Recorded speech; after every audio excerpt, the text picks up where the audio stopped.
Hello and welcome. This is Social Studies, Voices Across America. I'm Bill Wood. And I'm Peter Goldsmith. Peter, I can't tell you how much things have changed since the last time we talked about this. I'm no longer on the West Coast. I'm looking out the window at 6 inches of snow on the ground and the birds frolicking. And I've even got a train track about 50 yards from my house.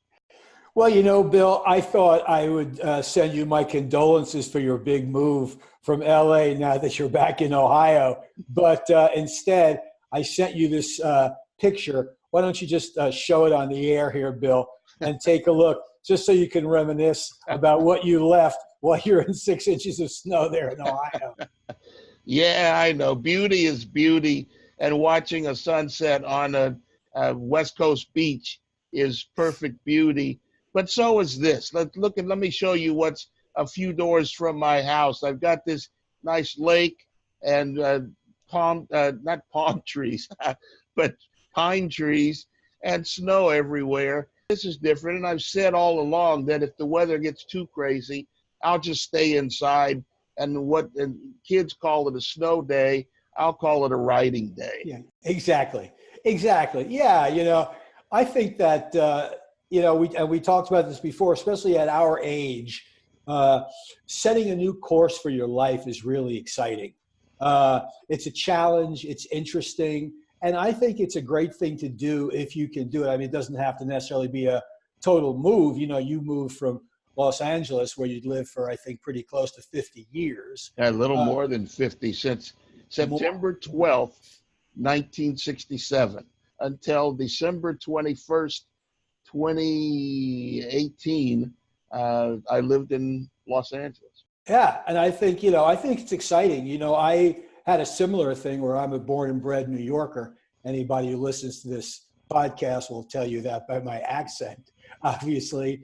And 7 years ago, I came down here to the mountains of Western North Carolina. And for me, it's been phenomenally wonderful and interesting and a great place to live, with a lot of challenges and a lot of different cultural things, new people, new ideas, new directions, so forth and so on.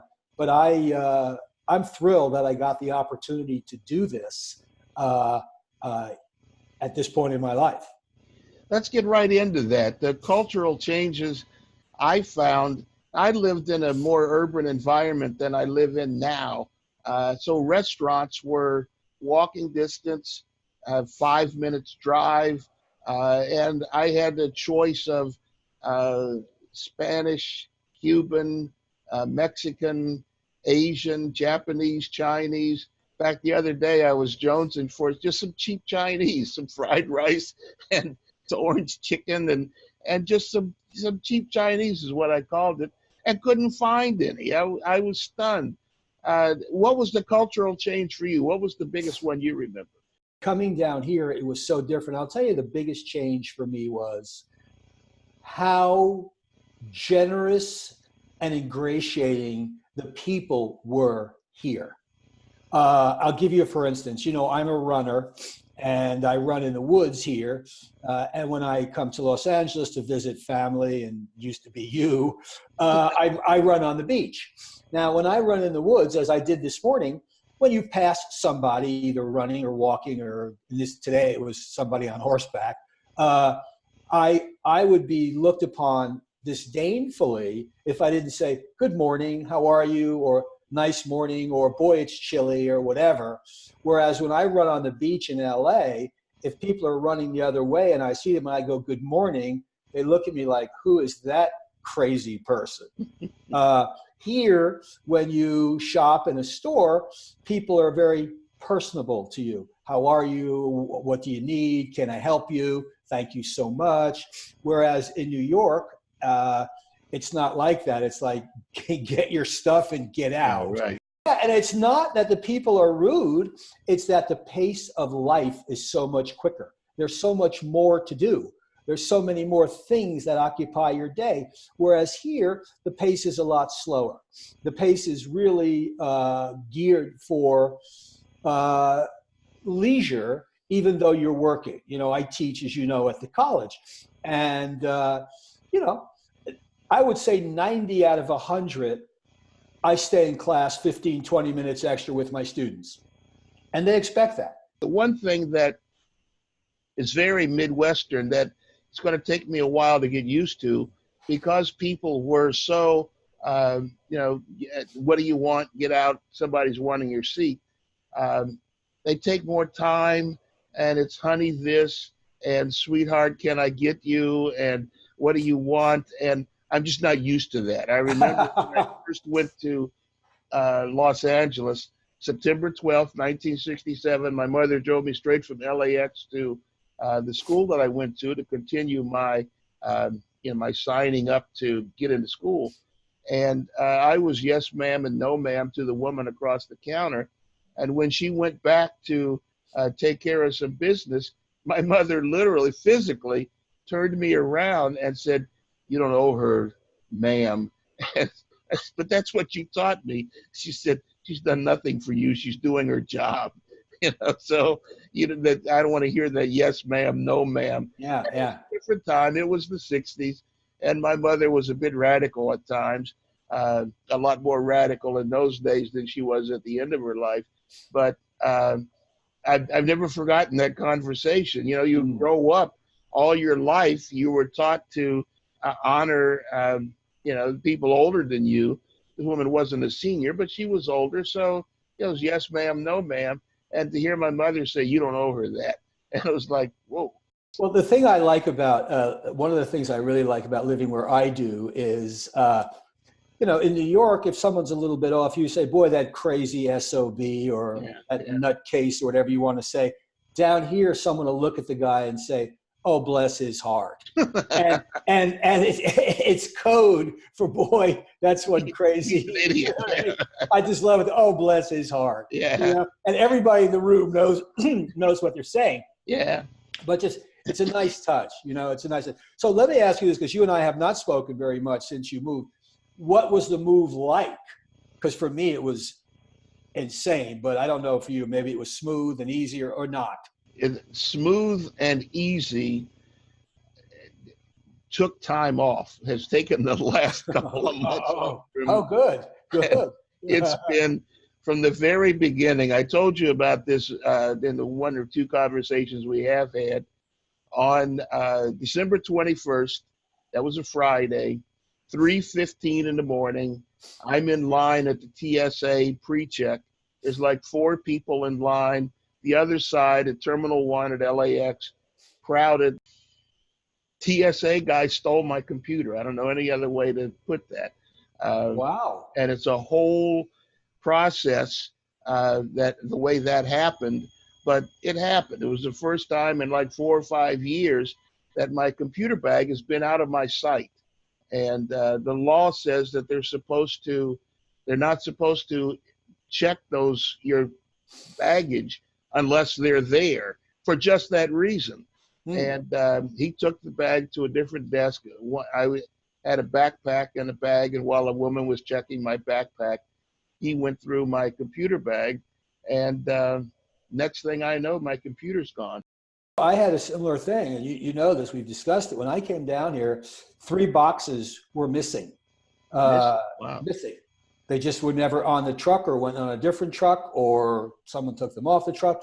And those boxes were all boxes of my writing for the last 40 years.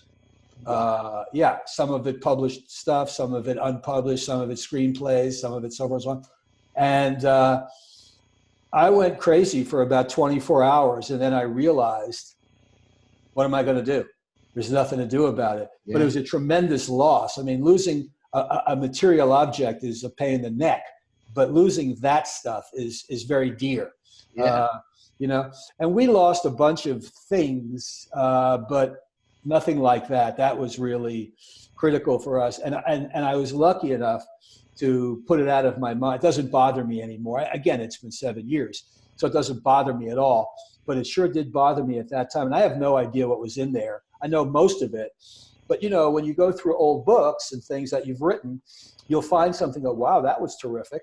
Oh, that was good. You know, yeah, and you'd like to have it, you know. So I understand that, and when you move your stuff, quote unquote stuff, I know you're laughing because I told you we can look at this little George Carlin clip that you can put up. Anything that's Carlin is worth the time to look at. Well, this is the famous clip, Stuff. I would have been out here a little bit sooner, but they gave me the wrong dressing room, and I couldn't find any place to put my stuff. And I don't know how you are, but I need a place to put my stuff. So that's what I've been doing back there, just trying to find a place for my stuff. You know how important that is. That's the whole meaning of life, isn't it? Trying to find a place for your stuff. That's all your house is. Your house is just a place for your stuff. If you didn't have so much goddamn stuff, you wouldn't need a house. You could just walk around all the time. That's all your house is. It's a pile of stuff with a cover on it. You see that when you take off in an airplane and you look down and you see everybody's got a little pile of stuff. Everybody's got their own pile of stuff. And when you leave your stuff, you got to lock it up. Wouldn't want somebody to come by and take some of your stuff. They always take the good stuff. They don't bother with that crap you're saving. Ain't nobody interested in your 4th grade arithmetic papers. They're looking for the good stuff. That's all your house is. It's a place to keep your stuff while you go out and get more stuff. Now, sometimes you've got to move. You got to get a bigger house. Why? Too much stuff. You've got to move all your stuff. And maybe put some of your stuff in storage. Imagine that. There's a whole industry based on keeping an eye on your stuff. Anybody in our age group, Peter, understands Carlin. Carlin is brilliant. His brilliance is overwhelming sometimes, but that skit, that dialogue is so well known. And thanks for bringing it up. That's our stuff. Yeah. And it's for me, let me take a minute here. I've been downsizing my life since 2014. I sold a condo and moved into an apartment in Southern California. And everything has been towards this, this crunch, this fusion of my life, from motorsports to writing to poetry to all the stuff that gets fused into one. That's Bill Wood. And I have, this move to Columbus is part of that downsize. So I've been throwing away stuff for 5 years now. And when I left the condo, I tried to go through some things. And finally, I just took a trash can up to the office and dumped just 10, 15 years worth of magazine articles, photography, slides, transparencies, proof sheets, just tons of stuff. And I cannot encourage people enough who are in our age, who are thinking of changing their life. Going over the river and through the woods to grandma's house is from a different generation. We've got to downsize. And like Carlin said or hinted at, we've got to change our way of thinking about our stuff. Yeah, absolutely, Bill. Absolutely. I have a hard and fast rule now after my move. If you haven't looked at it for 3 or more years, you're not going to look at it. So get rid of it. Yeah. Yeah. You know what I mean? Because I had to say, we all do. If you are our age and you've lived someplace for 15 or 20 or 30 years, you've put away everything that you thought was important. Oh, there's a new ice cream parlor, and here's 2 coupons for a free ice cream cone from 1997. Stuff like that. And we all do that. We all do. Oh, here's a newspaper article I clipped that's important. I'd like to read it and maybe write about it from 2004. It's 2019. You're not going to do that. Get rid of that stuff. Throw that stuff away. And I said, gee, I'd love to have, 10 or 12 acres, but we have just a tad over 1 acre. And I do all the gardening and lawn mowing and maintenance on it. And I really wish we had a third of an acre because, we get into these delusions of grandeur a lot of times, and we don't think about the reality. The things you have are nice to have, but they don't really make you who you are. Who you are is what you do every day. Yeah. And that's where the new life begins. That's where we start to redefine ourselves. Yeah. That's where we start to strike out on new paths and new ideas. Hopefully there's a charitable side to it. Hopefully there's some volunteering. There's persistence in work that we love to do, whether it's writing or photography or woodworking or whatever it happens to be. And that's really, at this stage in our lives, much more important than I got 8,000 square feet that I have to hire someone to clean twice a week. You know, That is, let me take my turn on the couch a little bit, where I've fallen into the trap several times in my life, went through counseling about it, of defining myself by what I did. right? And, you know, Bill Wood was not a nice guy or a bad guy. He was a TV producer. He was a sports producer. He was a magazine writer. And I had pride in that, which you should have if that's what you do. But that's not who you are. That's not the core of who you are. You either have relationships with people or you don't. You take care of people or you don't. You take care of yourself or you don't. Your family or you don't. Your kids, your grandkids, whomever. That's who you are. That's the core of who you are. You have, you have gifts. To take a little religious moment here, you have gifts of the Spirit that are given to you: love, joy, peace, long-suffering, gentleness, goodness, faith, temperance. You have those gifts in your life, and if you don't, then you need to adjust that a little bit. If you define yourself by who you are, how much you have, the stuff, like Carlin said, the stuff, you're going to fail, because there's always going to be somebody with more. There's always going to be somebody who has difference or better than you have. So you're always going to be a failure. Your life cannot be defined by the stuff that you have or the things that you do. Your life is defined by your relationships and how you have impacted the world around you. Oh, absolutely, Bill. You know, oftentimes when you go to a party or a gathering, someone will say to you, "Oh, what do you do?" Yeah. And my answer is, "Oh, well, I'm a husband and a father and a grandfather. I run, I play music, I And I'm write." good at all the above. Yeah. Is that what you're asking me? Or are you really asking me, what do I do for a profession, or what do I work at? Right. You know, because for me, that's about sixth or seventh on the list. Excuse me, Peter, what that question also is asking is, how much do you have? How much do you earn? And what are the things that go along with being, what do you do?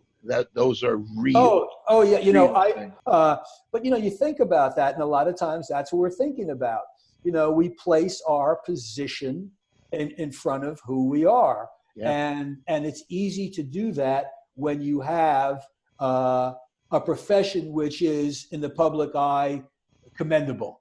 You're an attorney or a physician or a professor, or in my case, a television producer. You know, I'll tell you a funny story. I worked with a guy. He was a young producer at a show that I was running. And he was a single guy, and this is in New York. He'd go out at night and try to meet the woman of his dreams, which he did, actually, which was totally different than he thought she'd be, and better off for it. But anyway, so he was out with a buddy of his, and they met two women.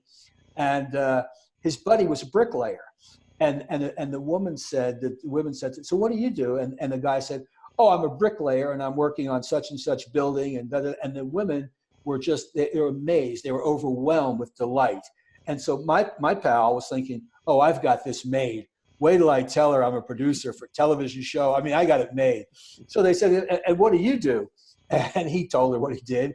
And they went, "Oh, that's nice. So what building are you putting these bricks on?" You know what I mean? It was so perfect. It was like, yeah, sure, we'll get to you next. But you're right, you know, and you know, we have, those of us who are in our age group, spent 6 or 7 decades becoming who we are. And now we have the ability to transcend from thinking about who we are and knowing who we are to becoming who we are. Most of us are working part-time. Most of us have our children, if we have any, gone. Our grandchildren are with our kids if we're lucky. And, now we can really become who we are. And for me, one of the things that's important is to continually challenge yourself to be the best you can be and to live your beliefs. If you believe in something, well, then keep your belief, but start activating it, actualizing it. That's what's really important. And, lucky enough for a lot of us, we're healthy, and those of us who aren't, they have special situations. But I think it's important really at this point in our lives to really reconsider how valuable we are to our communities, how much we still have to offer, and how getting off the couch and giving up the old NCIS reruns and doing something else, volunteering at the library or mentoring or whatever, bagging groceries, doesn't matter what. But we can really become integral parts of our community, and especially like you and I, who have moved to new communities, and they're smaller than the places we came from. So the opportunities are more easily accessed, and we can become really important in very different ways than in our case, TV producers and writers, which is another lifetime ago for us, at least is for me. And it's so crucial what you just said at the end there, to take all of this and give back. It's so crucial in making a move like from Los Angeles to Columbus or New York to Hendersonville. You don't have to spend every waking moment affording New York and Los Angeles. You can live your life at a different pace, at a different speed, at a different reality, so that you can, certainly there are people that live in New York and Los Angeles who give back billions, and that's cool for them if they are able to do that. But if you have to spend every waking moment until it comes to an end, affording where you are, then what's the point? What's the point? Yes, what's the point?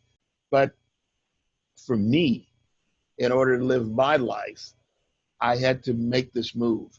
And I encourage anyone who's listening who might be thinking about doing the same thing to do that, because certainly we can live our life for our kids, but we have a life also. And that's, my daughter was very disappointed in me when I told her that I was going to make this move.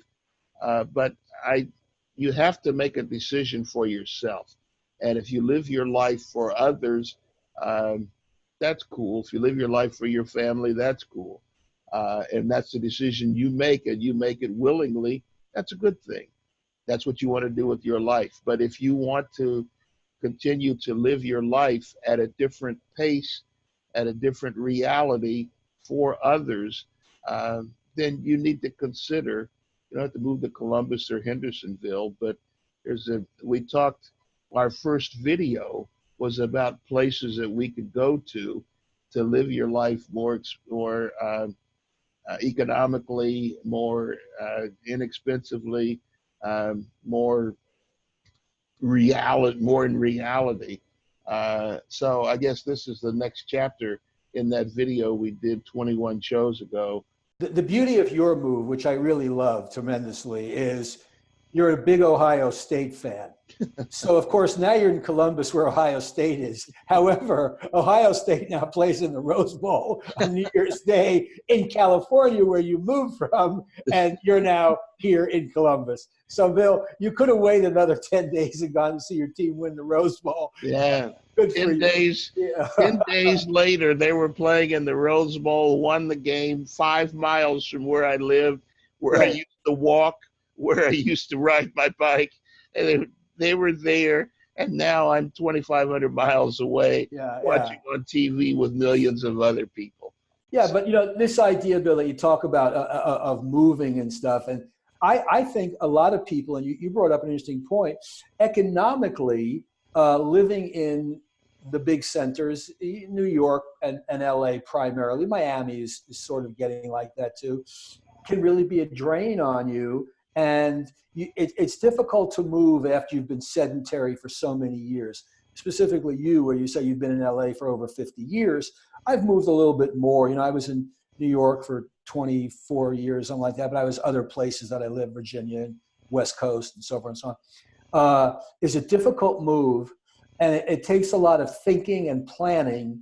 But I think the first step is realizing what is best for you, as you said it. You will always take care of your family.